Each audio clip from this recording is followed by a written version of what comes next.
There's a question about closing costs if you purchase a house in Italy, and there are a number of factors that are going to affect your closing costs, and they could affect them quite significantly.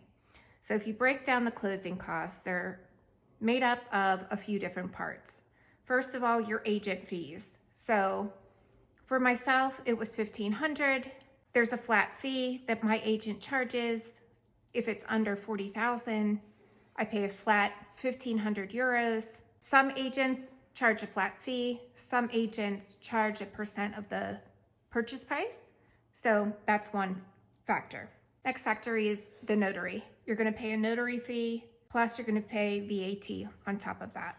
So for myself, that was 335 euros.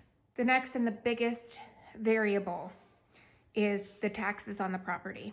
And the taxes are different based on whether you're going to be a resident or whether you're buying a property as a secondary home and you're going to be a non-resident.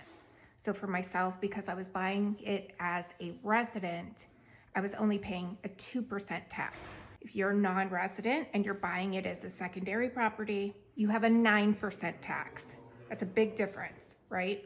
Then of course, there's a translator fee. It's required by law that the deed to the house and the closing is in the language where the buyer is a citizen from. So you may be fluent in Italian, but if you're a US citizen, it must still be done in English and you have to pay a translator fee. That's 800 euros.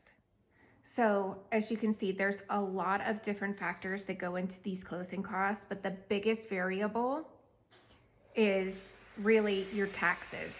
And it's taxes based on whether you're a resident or you're buying this as a second home, as a vacation property, as a foreigner buying it, and you're not going to be a resident in Italy.